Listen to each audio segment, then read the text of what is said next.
नमस्कार दोस्तों, grand news में आपका स्वागत है।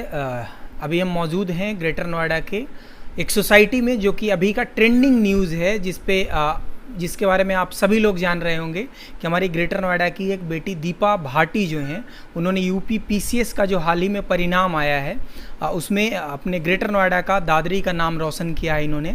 उनकी माताजी हैं हमारे साथ। पहले उनके माताजी से जान लेते हैं दीपा भाटी के बारे में कि आखिर इनका किस तरीके से योगदान रहा। और इससे पहले मैं आप सभी को बता दूं कि दीपा भाटी जी के माताजी ने भी बहुत संघर्ष किया है बच्चों को पढ़ाने के लिए।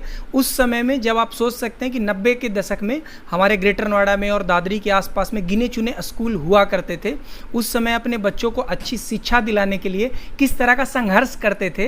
पहला सवाल मेरा यही होगा आपसे माताजी कि 90 के समय में, 95 के समय में दादरी में और ग्रेटर नोएडा में बहुत गिने चुने स्कूल थे, उस समय क्या संघर्ष करना पड़ता था बच्चों को शिक्षा अच्छा दिलाने के लिए? देखिए, सबसे मेन प्रॉब्लम जो थी वो तो कन्वेंस की थी, क्योंकि अगर हम नोएडा या एक एनटीपीसी में स्कूल हुआ करते थे उन दिनों, तो यहाँ सबसे मेन प्रॉब्लम थी कि कन्वेंस में डेली कैसे भेजा जाए। एक दिन हम किसी की मदद ले लेंगे, दूसरे दिन तो नहीं हो सकता।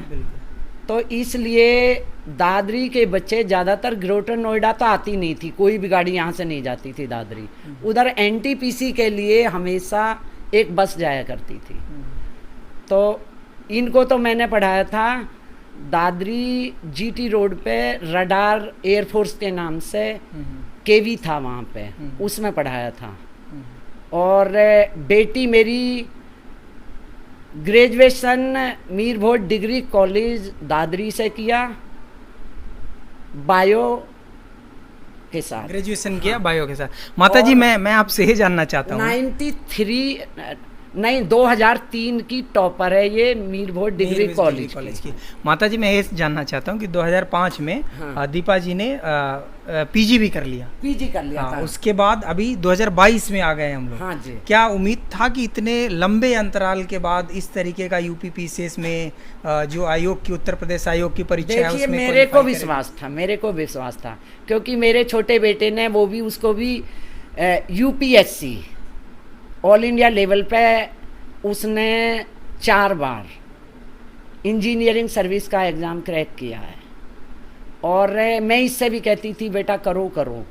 कुछ अपनी बहुत सारी प्रॉब्लम घर की थी, बच्चे बहुत छोटे थे। जब बच्चे छोटे होते हैं तो बहुत ज़्यादा रिस्पॉन्सिबिलिटी बढ़ जाती है। उम्मीद थी आपको? हाँ, मुझे उम्मीद थी। अभी जब हम लोग वीडियो रिकॉर्ड कर रहे हैं तब इस सोसाइटी में दीपावली का एक कार्यक्रम भी होना है। इसलिए माताजी आखिरी सवाल है मेरा आपसे कि आपने जिस तरीके से संघर्ष करके अपने बच्चों को पढ़ाया, आपकी बेटी ने जिस तरीके का अच्छा परिणाम भी आपको दिया, और ग्रेटर नोएडा के आसपास में जो ग्रेटर नोएडा के लोग हैं, इस स्थानीय क्षेत्रीय लोग हैं, उनके लिए क्या संदेश है, खास करके महिलाओं के लिए, कि किस तरीके से अपने बच्चों को पढ़ाएं, खास करके बेटियों को पढ़ाएं, उनके लिए क्या कुछ संदेश है? आप देखो, बेटियों के लिए मेरा एक ही संदेश है, जितना, हाँ जी, ग्रेटर नोएडा वालों के लिए, कि जितना आप दहेज के लिए सोचते हो ना, उससे ज़्यादा आप अपनी बेटी की एजुकेशन पे खर्च करें, उसको कोचिंग दिलाएं, उसको समझाएं अच्छा बुरा।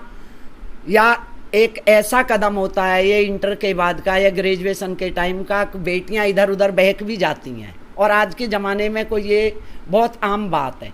अपनी बेटी को इतना कॉन्फिडेंस में लेके चलें और उनसे कहें कि आप बेटर से बेटर करिए। और आप सीबीएसई बोर्ड में किताब लगी हुई है, कहानी है, शायद 8th क्लास में है वो,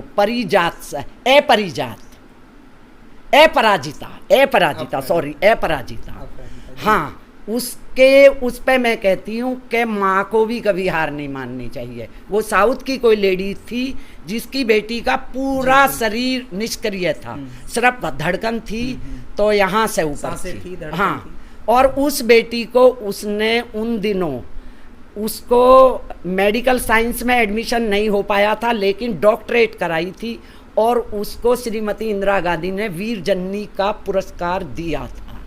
तो मैं कहती हूँ अपनी बेटियों की दोस्त बनो, अच्छे से समझाओ, अच्छे बुरे का ज्ञान कराओ, और अपनी बेटियों को ना कि किसी के भरोसे छोड़ो, उन्हें उनके पैरों पे खड़ा। दहेज से ज़्यादा एजुकेशन पे खर्च करो। अगर आपके पास है तो मैं दहेज को भी मना नहीं कर रही, आपके पास है तो बेटों के लिए इतना क्यों छोड़ते हो, बेटियों को भी दो, लेकिन ज्यादा एजुकेशन पे खर्च। दीपा जी, अभी आपके माता जी से हम बात कर रहे थे, उन्होंने एजुकेशन के बारे में बता दिया। मैं आपसे जानना चाहता हूँ कि 2005 से 2018 के बीच में आपने वैवाहिक जीवन में आपकी शादी हुई, उसके बाद आपने अलग अलग स्कूल में पढ़ाया, आपने इंटर कॉलेज में भी पढ़ाया, उस सफर के बारे में बताओ और शुरुआत कैसे हुई तैयारी की, उसके बारे में। मैंने जब ये सोचा कि मतलब मुझे अब करियर जो है टीचिंग से अलग कुछ करना चाहिए, तो मैंने सबसे पहले मेरे भाई ने मुझे गाइड किया, खुद में एक IAS ऑफिसर था उस वक्त, तो उन्होंने मुझे कहा कि तुम पढ़ना शुरू करो, अभी कोई लेट नहीं हुआ है। मुझे नहीं लगता, मुझे पढ़ने का पहले से ही बहुत शौक था, तो मैंने सबसे पहले NCERT से स्टार्ट किया। सतीश चंद्रा की उन्होंने किताब लाती थी मुझे, मैंने वो पढ़ी, सबसे पहले मेरी फर्स्ट बुक पढ़ी थी मुझे, क्योंकि मुझे हिस्ट्री सबसे ज़्यादा पसंद है, बहुत पहले से मम्मी की। अच्छा, मैं अगर मैम इस क्वेश्चन को थोड़ा और मैं सिंप्लीफाई करना चाहूँगा। आप अगर UPPCS के बारे में बता रहे तो सब्जेक्ट वाइज बता दें ताकि हमारे दर्शकों के लिए सहूलियत। सब्जेक्ट वाइज लाइक जब आप हिस्ट्री के लिए सतीश चंद्रा के नाम ले रही थी, हाँ, उस तरीके से अलग अलग सब्जेक्ट। मैं आपको इंग्लिश बिल्कुल स्टार्टिंग से बताती हूँ। एक्चुअली ये एग्जाम जो है 3 स्टेजेस में होता है, प्री, मेंस और इंटर। इस एग्जाम के लिए अभी मटेरियल बहुत है, हम ऑनलाइन जमाने में जी रहे हैं, सब कुछ अवेलेबल है इंटरनेट पे, आपको सब PDF मिल जाएगा, बुक्स बहुत है मार्केट में, इवन कोचिंग्स हैं, सब चीज़ें। लेकिन मेरा मानना सबसे ज़्यादा ज़रूरी है कि इसके लिए सेल्फ स्टडी से बेहतर कुछ नहीं है। अगर बच्चे को पढ़ना आता है, पता है और सही गाइडेंस बस, और गाइडेंस भी इंसान ढूंढ ही लेता है। आजकल तो YouTube का ज़माना है, 10 लोगों के इंटरव्यूज देखिए, वो आपको 10 किताबें बताएंगे, आपको थोड़ी देर में आप शॉर्ट लिस्ट करना सीख जाएंगे। क्या मतलब स्टैंडर्ड किताबें हैं। प्री के लिए सबसे पहले हम लोग को प्री की प्रिपरेशन जो करनी होती है, उसके लिए हम बेसिक हम स्टार्ट करते हैं NCERT से। 9th क्लास से 12th क्लास तक की NCERTs पढ़नी होती है आपको, सोशल स्टडीज की स्पेसिफिकली, और साइंस के लिए आप 11th-12th की देख सकते हैं। और बहुत बेसिक चीज़ आती है साइंस में, कुछ ज़्यादा टफ नहीं आता, बेसिक्स ही पूछते हैं। उसके बाद हमें पास्ट ईयर क्वेश्चंस को देखना होता है। पास्ट ईयर क्वेश्चंस के लिए घटना चक्र की हमारे यहाँ किताबें आती हैं, और नहीं, घटना चक्र की एक मैगजीन होती है, वो करंट अफेयर की मैगजीन होती है, वो 3 महीने में, 6 महीने में और साल की निकलती है। त्रैमासिक और अर्धवार्षिक और वार्षिक निकलती है, वो एक अलग चीज़ है। घटना चक्र पब्लिकेशंस की किताबें हैं GS की, जिसमें हिस्ट्री की अलग है, जिसमें कि मैडी, एंशिएंट और मॉडर्न हिस्ट्री, और बाकी इन्वायरमेंट की अलग है, ठीक है, इन्वायरमेंट की, साइंस की, हिस्ट्री की, ज्योग्राफी की, पॉलिटी की, बहुत सारे पार्ट्स हैं। आपको मतलब उनको वो सारे आपको देखने पड़ेंगे, आपको जब एक बार आइडिया हो जाएगा। स्टैंडर्ड बुक्स आपको पढ़नी पड़ेगी। NCERT सिर्फ बेसिक समझ लेंगे, उसके बाद आप NCERT के बाद आप स्टैंडर्ड बुक्स पे आइए। हिस्ट्री के लिए स्पेक्ट्रम है, मॉडर्न हिस्ट्री के लिए सतीश चंद्रा है, NCERT की वर्क कर रही है, 11th-12th की NCERT आप कर लीजिए। हिस्ट्री और मैडी के लिए बढ़िया किताबें हैं, और ज्योग्राफी के लिए भी 11th क्लास की NCERT काफ़ी अच्छी किताबें बहुत है मार्केट में, बट हमें अपने सोर्सेज को फिक्स रखना है, लिमिटेड। हाँ, लिमिटेड। एक किताब पकड़ लो और उसको करो मल्टीपल टाइम्स। और लक्ष्मीकांत पॉलिटी के लिए हमारे साइंस जो आता है वो NCERT से सफिशिएंट हो जाता है। मेरा तो जैसे साइंस बैकग्राउंड होगा तो उसमें इशू नहीं हुआ, साइंस टीचर था। आपने BSc और MSc? हाँ, MSc किया है, तो मुझे साइंस की किताबें आज सच इतनी ही नहीं देखनी पड़ी। साइंस के मुझे कोई स्पेसिफिक सोर्स से नहीं करना पड़ा। बाकी हिस्ट्री और ये पॉलिटी और ये सब करंट में आपको बताया। घटना चक्र आप करिए, घटना चक्र के क्वेश्चंस जितनी बार आप बनाएंगे उस बुक को, क्योंकि उसमें क्वेश्चंस पास्ट ईयर क्वेश्चंस हैं, हर स्टेट PCS के हैं, और उसके बाद उनकी एक्सप्लेनेशन भी दिए हुए हैं। आप उनको करिए, बहुत अच्छे से करिए, मल्टीपल टाइम्स। उसके बाद आप अपनी जो है फिर करंट अफेयर रह जाता है। करंट अफेयर की आप डेली न्यूज से कर सकते हैं, उससे भी कर सकते हैं, बट मंथली कोई भी मैगजीन डेली न्यूज के लिए कोई आपके अकॉर्डिंग सजेशंस की कौन से अखबार या न्यूज़पेपर?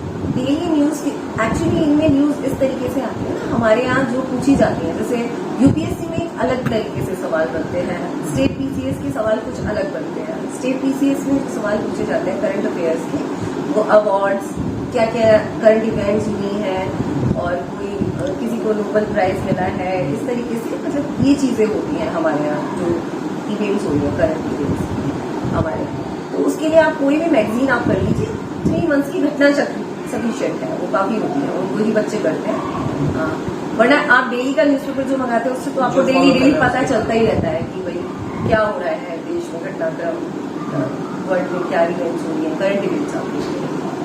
बाकी एडिटोरियल्स पढ़िए, एडिटोरियल पेज आप कोई भी एक न्यूज़पेपर पकड़ लीजिए, आपको हिंदी पसंद है तो हिंदी पढ़िए। हिंदी में कोई 1-2 सजेशन अगर आप जैसे दैनिक जागरण, अमर उजाला आप कर लीजिए, जैसे हाँ एडिटोरियल्स करिए आप, और इंग्लिश का करना है तो आप हिंदू करिए, हिंदू या इंडियन एक्सप्रेस। वही है, we are so scared of interview कि व्हाट दे विल आस्क, मतलब वो आपकी कंडीशन ऐसी कर देंगे, क्या क्या पूछ सकते हैं। नहीं, इसके लिए वी नीड टू वर्क। सबसे पहले हमें खुद को समझना पड़ेगा कि जैसे कि इंटरव्यू पैनल के सामने आपके पास आपकी क्रेडेंशियल्स होते हैं, तो आपकी क्वालिफिकेशन, आपने बीएससी कहाँ से किया है, आपने एमएससी, जैसे मेरी क्वालिफिकेशन थी तो मेरा एमएससी बीएससी साइंस का बैकग्राउंड था, उसके बाद फिर मेरा ऑप्शनल एंथ्रोपोलॉजी था। तो दे will ask questions from these. कोई क्वेश्चन जिसके बारे में आप बताना चाहिए, लगा हो कि इंटरेस्टिंग हाँ, मतलब क्वेश्चंस उन्होंने काफी अच्छे पूछे। वैसे तो जैसे मेरे से पूछा कि 1-2 क्वेश्चन, हाँ, उनको पता चला कि मैं टीचिंग करती हूँ, तो टीचिंग फील्ड से हूँ, और उन्होंने पूछा कि क्या आप बता सकती हैं कि मतलब कितना रिस्पॉन्सिबल है एक स्कूल, या हम स्कूल को ब्लेम करेंगे टीचिंग के लिए, और या फैमिली भी का भी रोल है टीचिंग में। मैंने कहा mother is the first teacher, और उसके बाद आपकी फैमिली, इवन ग्रैंड पेरेंट्स, सब लोग, हर कोई सिखाता है, और सबसे पहली सिखाने वाली माँ होती है। अगर आज के समय में हम ये ब्लेम करें कि स्कूल को हम ब्लेम करते हैं बच्चे के लिए कि सब कुछ स्कूल ही सिखाएगा, नहीं, वो तो कुछ ही समय बिता के आ रहा है वहाँ। सबसे पहले हम बच्चा बोलना कहाँ से सीखता है, माँ से। जब घर में आप एनवायरमेंट नहीं बनाएंगे, बच्चे को सिखाएंगे नहीं घर में, जो स्कूल में वो सीख के आ रहा है उस पर प्रैक्टिस नहीं कराएंगे तो कैसे होगा।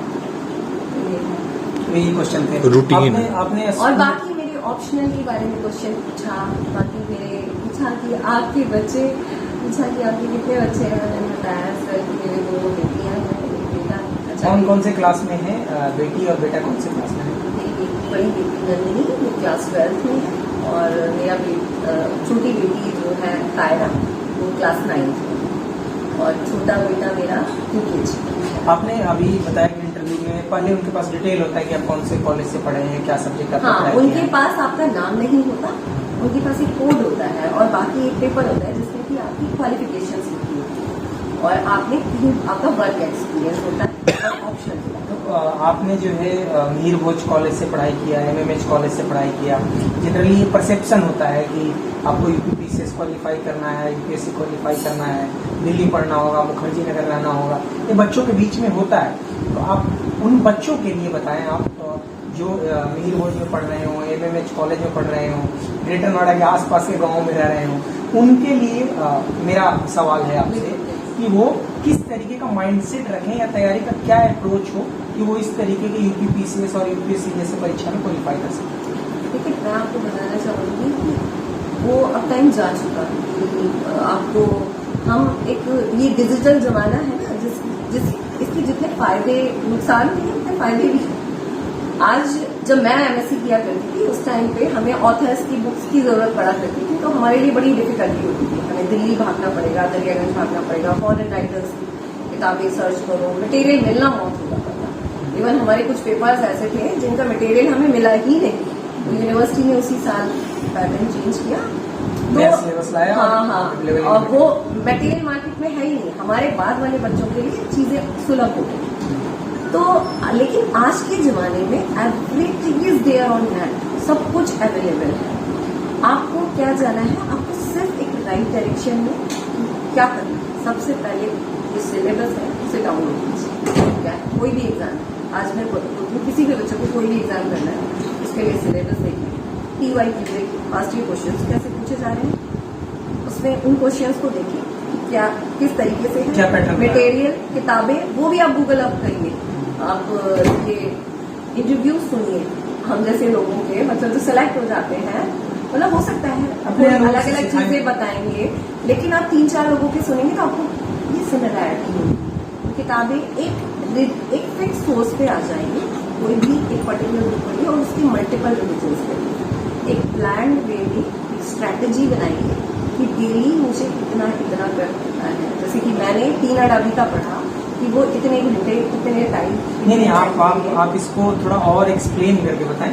कई बच्चों का ये होता है कि 12 घंटे पढ़ना होगा, 14 घंटे पढ़ना होगा, क्या रूटीन यहाँ रहता है? मैं ये कहना चाहूंगी कि इंसान मशीन नहीं है, ये तो पॉसिबल है ही नहीं कि डेली में 12 घंटे निकाल पाऊँ। हो सकता है नेक्स्ट से कुछ और हो सकता है। मेरे साथ तो 3 बच्चे थे, फैमिली में भी कभी मदर इन लॉ भी आ सकती है, देखो उनकी भी लुक आफ्टर करनी पड़ जाती होती है। ऐसा नहीं है कि फैमिली में सब दिन एक समान नहीं होते हैं, हम खुद भी बीमार हो जाते हैं। तो इसके लिए मैं क्या करती थी कि एक पेपर पे एक हार्डबोर्ड रखती थी हमेशा अपने साथ। उस हार्डबोर्ड के ऊपर एक A4 शीट पे कॉलम्स बनाती थी और पूरा टाइम पर्टिकुलर डेज लिख के, अभी भी मैं यही करती हूँ। मेरा वो आदत है, उसको या तो स्टिक कर लूंगी या वो मेरे साथ हमेशा रहता है। मेरी किताबें साथ में रहेंगी तो वो रहता है। उसमें हर डेज का ये लिखा होता है कि इस दिन ये काम करना है, इस दिन ये मतलब पूरा अपना सिलेबस को एक टारगेट फिक्स करती थी किस ड्यूरेशन में खत्म। हाँ, इस तरीके से आप शॉर्ट, अगर आप ये देखेंगे ह्यूज सिलेबस, इतना ये तो अनंत हुआ है, खत्म ही नहीं होता, आप देख के घबरा जाएंगे। लेकिन अगर हम उसको छोटे छोटे पार्ट्स में डिवाइड करते हैं तो वो बहुत आसान हो जाती है। वही चलिए कि हिस्ट्री के 3 पार्ट हैं, उसमें हम उनको भी पार्ट्स में डिवाइड कर देते हैं। द सेम वे हम साइंस का हम डिसाइड करते हैं कि हमारा साइंस पे अगर कमांड है तो हम और जल्दी कर लेंगे उसको। ऐसे ही हम हर चीज को उसी तरीके से कि मुझे आर्टिकल्स इतने टाइम रिवाइज करने हैं, फिर मैं करंट अफेयर्स को इतना टाइम दूंगी, इस तरीके से।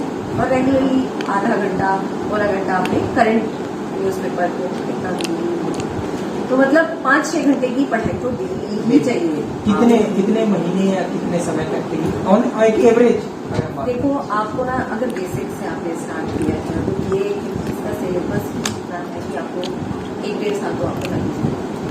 1.5 years को आपको इसको सब चीज कवर अप करने में लग जाएगा। मैं बोलिए ना मल्टीपल रिविजन्स की जो बात करनी, इन चीजों में तो वक्त लगता है ना। एक बिल्कुल फ्रेश बच्चा, अब मैं वो घटना चक्र जो मैंने कभी किसी जमाने में 2 या 3 महीने में करी होगी, घटना चक्र की इतनी मोटी किताब है, आज मेरे को करने को दी जाए तो मैं तो 10 दिन में कर सकती हूँ, हफ्ते में भी कर लूंगी। हाँ, तो वो चीजें अलग हो जाती है। जितना आप मल्टीपल टाइम्स करते जाते हो तो आपके लिए वो चीजें उतनी स्मूथ हो जाती है। अंतिम सवाल मेरा आपसे होगा मैम कि जो भी बच्चे हमें देख रहे हैं उन बच्चों के लिए क्या संदेश है आपका, किस डायरेक्शन में उन्हें मेहनत करना चाहिए, किस तरीके का माइंडसेट होना चाहिए? देखो माइंडसेट तो ये है कि परसिवियरेंस बहुत मांगता है। हमारे एथिक्स का पेपर आता है, उसमें बड़ी बड़ी टर्म्स हैं, सारी चीजें। तो ये यहाँ कहते हैं कि ये एग्जाम कहता है कि मतलब सब भूल जाओ और मतलब इसमें खो जाओ, और ये आपको एक बहुत बेहतर इंसान बना के निकालेगा। और सपने, वो कहते हैं ना, APJ अब्दुल कलाम ने कहा कि सपना, ऐसे सपने देखो जो आपको सोने ही ना दें और अच्छा सोचो। दूसरी बात में मेरे को इंटरव्यू में भी क्वेश्चन पूछा गया था कि tell me your favourite book जिसने आपकी लाइफ जर्नी चेंज किया हो और आपका माइंडसेट बदला हो, एकदम जीने की दिशा जो बदल दी हो। मैंने रॉन्डा ब्रायन द सीक्रेट, मैंने वो किताब को पढ़ा था। तो मैंने उस दिन के बाद मैंने ये डिसाइड किया, बहुत कोशिश करती हूँ, 100% नहीं हो पाता। वो किताब कहती है तो थिंक ओनली पॉजिटिव। जैसे कि मेरा बहुत अच्छा न्यूज़ गया है, जो भी बहुत अच्छा गया, फिर भी 1% रह जाती है ना कि मन में बात की शायद नहीं हुआ तो क्या होगा, क्या करूँगी, मैंने कहा चलो जो होगा अच्छा होगा।